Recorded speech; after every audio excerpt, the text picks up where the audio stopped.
A guest with us who is a good friend and someone who's very knowledgeable and really the kind of go-to people that we've reached out to on other occasions about issues here in Ohio. Greg Lawson from the Buckeye Institute is the State House liaison and policy analyst for Buckeye. And I've been getting a lot of phone calls and a lot of questions about this whole issue of this issue one that's on the ballot. People are talking about candidates, are all excited about candidates for the primary. But then they said, what's this issue one that's on the ballot? And I took a look at it and saw there was it was a capital improvements bond issue. But that isn't the whole story. And our friend Greg Lawson has joined us to tell us about issue one. Greg, are you with me? I am. Thanks for joining us this morning. What the heck is issue one and how did it get on our ballot? Yep. Issue one is basically the renewal of what is called the State Capital Improvement Program. And this is actually a program. It has been around for about over 25 years. It was first created in 1987. It was a constitutional amendment that was passed in 1987, and it has been essentially reauthorized twice. What it did, it actually created the Public Works Commission in the state of Ohio, which is a commission of appointed individuals who take applications from local governments for improvements to a variety of different types of infrastructure needs. It's mostly roads, bridges, sewage, drainage, water treatment, things that are definitely considered infrastructure. So there are some very defined things that it can go towards. But basically what they do is they float bonds, and they use the bond revenue to get the money, and then it's a competitive application process to the Public Works Commission, and then that money is distributed to various local governments. It can be cities, it can be villages, it can be counties. So again, it's a local government infrastructure thing. So this really isn't something new, Greg. This is something that's been around, and it's been not only been around, but it's been renewed numerous times before. But our good friends at Media Trackers are saying that politicians and labor unions and chambers of commerces love the fact that this is coming up this year. This isn't the year it was scheduled to come up, was it? It was supposed to come up. Because what's happened is in each one, there's been two renewals. It was created in '87. There was a renewal in 1995, and then there was a renewal in 2005. And basically, these are 10-year periods of time where they say you can they cap the amount of bonds that you can do over that 10-year period, and they basically specify how much per year can be released in terms of bonds. And so the last one is still ongoing. There's another period of time where they still have bonds that are out there for current infrastructure projects that are going on. And so this is basically, for lack of a better way of saying it, a bit of an early renewal. And of course, it comes in an election year. And interestingly enough, this was passed by the General Assembly. It passed both chambers. It was a joint resolution. And there were only 2 negative votes in both chambers. Both of those came in the House. There were 2 state representatives that voted against it, but it was a 90-2 vote in the House, and it was a 31-0 vote in the Senate. So this actually did have overwhelming, by Columbus standards, this is as overwhelming a consensus as you're ever going to get from both Democrats, Republicans, and as media trackers, I've seen what they've put out there. And it's true. Unions are very favorable towards this. The State Democratic Party is favorable to this. I believe the Ohio Republican Party is as well.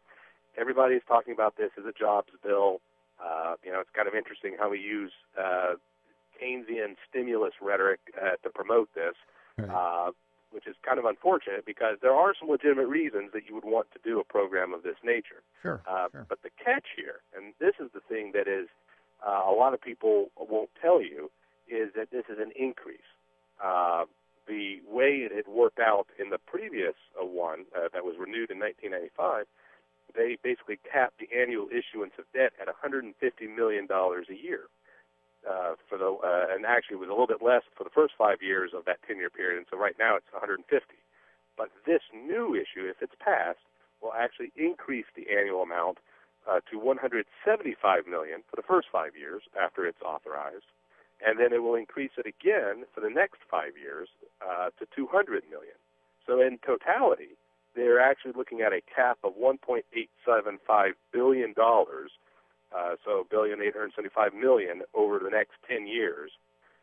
whereas the previous one was at 1.3. So it's actually $500 million more than the previous renewal. And we actually wrote a blog about this before they passed the resolution. It was pretty obvious this was going to go quickly, and it did. I mean, the idea just showed up in December, and they passed this thing basically in January so that they could qualify it for the primary ballot. Mm-hmm. But we raised questions. We understand that certain infrastructure needs need to be done. That is one of the things that government is a legitimate purpose of government, but we just now are slowly getting back on our feet from a catastrophic decade between 2000 and 2010 for jobs in this state. I mean, it just absolutely, we've talked about this before, how bad it really was. You can't overstate how bad it was. Now all of a sudden, why do we have to increase our debt?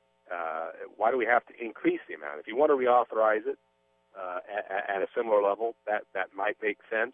But why do we have to increase it by another $500 million? To us, it was indicative of, it's another example of we have to continue to increase spending, and there's no desire to stay within the regular parameters of what's necessary. I mean, $150 million a year under the current program isn't something to laugh at. All right.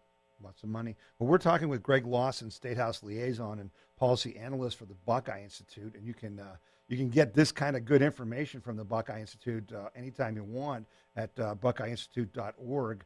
And I really urge our listeners to go to that website often, because you really get some information that you're not getting from other outlets. And Greg, your point is well taken. That this is kind of that creep that happens in government that we, the people, really have no knowledge of. It's kind of like boiling the frog slowly. And so I'd like you to answer for our listeners today.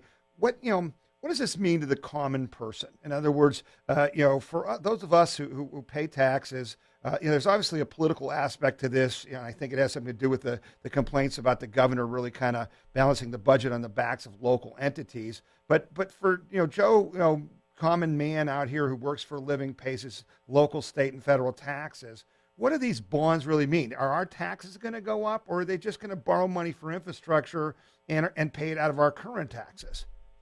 The idea is that they will pay it out of the current taxes. There's a constitutional cap on how much indebtedness the state can basically pay back through state funding, mostly general revenue fund, which is where the income tax and most of the sales tax goes. So they're under that cap, and even with the increased dollars, the way they stretch this out over the time period of the bonds, it looks like it's going to definitely stay under that cap, and they believe they have existing resources to be able to take care of it without raising taxes. I think that's even one of the messages that they're using in the campaign, and in that sense, they are correct under the present set of circumstances. I think that what this really means to everybody that's out there is this in and of itself isn't the problem.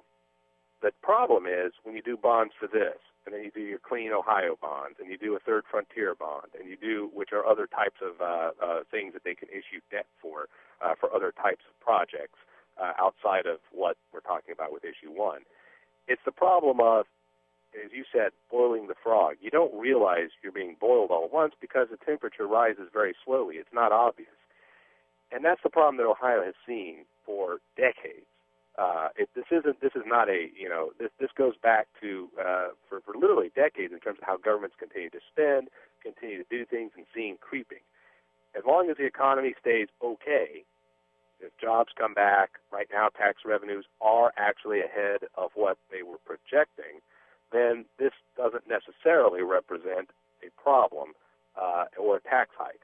But if you run into a recession, if you run into problems with all the other obligations that we now have, and we obviously just expanded Medicaid, which was something that we were adamantly against at the Buckeye Institute. I know you were as well. And that's a cost that's going to, a bill that will eventually come due to the state of Ohio, and that will come due to taxpayers. So you start looking at that, you start looking at all the other things that we're spending and how much we've increased spending in recent years and don't seem to be showing a sign of slowing down.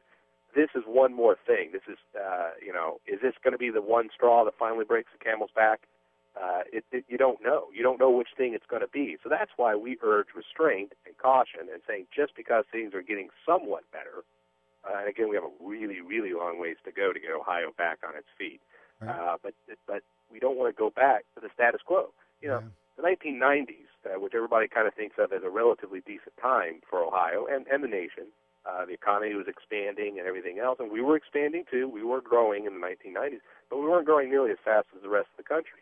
And that's the challenge is, you know, we were growing, so we just kept spending money. And so then when we hit the recession and Ohio got hit harder than most states, we ended up having a much bigger pit to climb out of, and we're still climbing out of it because we haven't gotten out of the pit yet. We've just taken a few steps from the absolute bottom. And so when you add these kind of things there without thinking about it, it raises questions about what this means in the long term. Well, you know, probably not a tax hike tomorrow, right. But this is one more thing. If we don't act prudently on the front end, then when the wheels come off, and inevitably we will have another recession, then you have much bigger problems. That's when you do start looking at things like tax hikes. Well, and you know, and again, you know, the problem is because of this creep, it's basically happened over our entire lifetime. You know, we really, you know, don't have any more room to grow this. I mean, this is the week that everybody paid their federal taxes, and you know, there were statistics up there saying that you know our tax burden as individuals now are greater than what we pay for food, shelter, and clothing. And, you know, this is just another part of it. So, Greg, I appreciate you joining us and explaining this to our listeners. I hope those of you listening understand what that's for, and it's going to be on the ballot in the primary. And, you know, that's a problem as well because they're projecting only 20% of voters are going to vote in the primary. So, Greg Lawson, thanks for joining us. And we're going to be back on Tea Party Talk with TomZ, and we're going to talk about some new developments in the IRS scandal. It's getting crazier by the minute. And we're going to talk about the judge's ruling about, you know, marriage, homosexual marriage in Ohio, and a new poll that's out. So we'll be back after this break. You're listening to Tea Party Talk with TomZ.